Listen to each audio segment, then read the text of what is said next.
हरे कृष्णा। तो देखिए आज मैं आप सभी को बताने वाली हूँ कि इस बार जो जन्माष्टमी हुई थी, कान्हा जी का जन्म हुआ था, फिर इसके बाद कान्हा जी की छठी हुई थी 6 दिन बाद।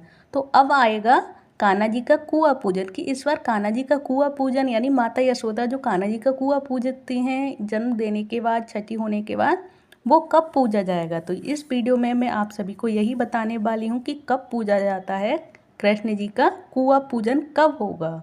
माता यशोदा हर जगह हर तरफ जो कुआं पूजन होता है कान्हा जी का, वो कब पूजा जाएगा तो जानिए इस वीडियो में। तो इसको क्या बोलते हैं तो जानेंगे ढोल ग्यारस के बारे में, जो कि कृष्ण के जलवे और पूजन का महत्व होता है।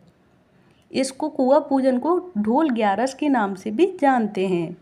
श्री कृष्ण जन्म के 15वें दिन माता यशोदा ने उनका जलवा पूजन किया था और इसी दिन को ढोल ग्यारस के रूप में मनाया जाता है। जलवा पूजन के बाद ही संस्कारों की शुरुआत होती है। जलवा पूजन को कुआं पूजन भी कहा जाता है। इस ग्यारस को परवर्तनी एकादशी, जय झूलनी एकादशी और वामन एकादशी आदि के नाम से भी जाना जाता है। ढोल ग्यारस के अवसर पर कृष्ण मंदिरों में पूजा अर्चना होती है। भगवान कृष्ण की मूर्ति को ढोल में विराजमान कर उनकी शोभा यात्रा निकाली जाती है। इस अवसर पर कई शहरों में मेले, जल समारोह और सांस्कृतिक कार्यक्रमों का आयोजन भी होता है। इसके साथ ही ढोल ग्यारस पर भगवान राधा कृष्ण के एक से बढ़कर एक नयनाभिराम विद्युत सज्जिल ढोल निकाले जाते हैं। इसमें साथ चल रहे अखाड़ों के उस्ताद व खलीफा तथा कलाकारों अपने हैरत अंगेज प्रदर्शन से भक्तों को रोमांचित कर देते हैं। अब मैं आप सभी को बताऊंगी ये ढोल ग्यारस का महत्व क्या होता है।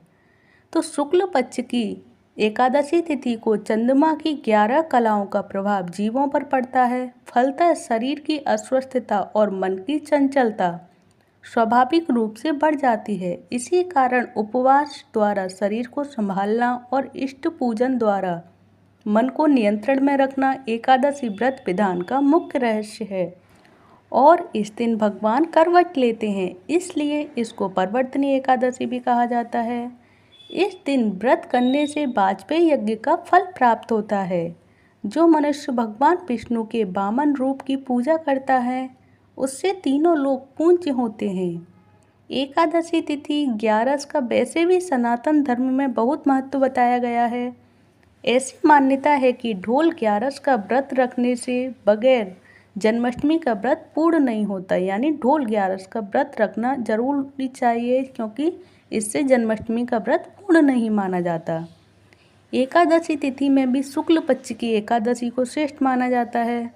शुक्ल पक्षों में भी पद्मनी एकादशी का पुराणों में बहुत महत्व माना गया है। एकादशी के दिन व्रत रखकर भगवान कृष्ण की भक्ति करने का विधान है और इस व्रत में पवित्रता के साथ साफ सफाई का भी विशेष ध्यान दिया जाता है। इस व्रत को करने से सभी तरह की कामना पूर्ण होती हैं तथा रोग और शोक मिट जाते हैं।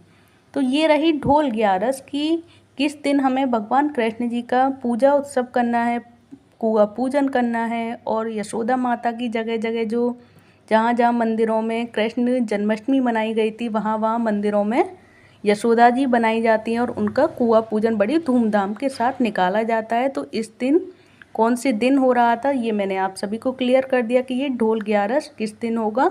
ये होगा एकादशी वाले दिन। जो आप सभी जब एकादशी करेंगे, परवर्तनी एकादशी, उसी दिन ढोल ग्यारस के रूप में इस कुआं पूजन उत्सव को भी मनाया जाएगा, कान्हा जी के कुआं पूजन उत्सव को। और ये सारी जानकारी आप सभी को कैसी लगी प्लीज़ मुझे कमेंट बॉक्स में बताइएगा। अच्छी लगी तो प्लीज़ वीडियो को लाइक करें, चैनल को सब्सक्राइब करें। हरे कृष्णा, हरि बोल।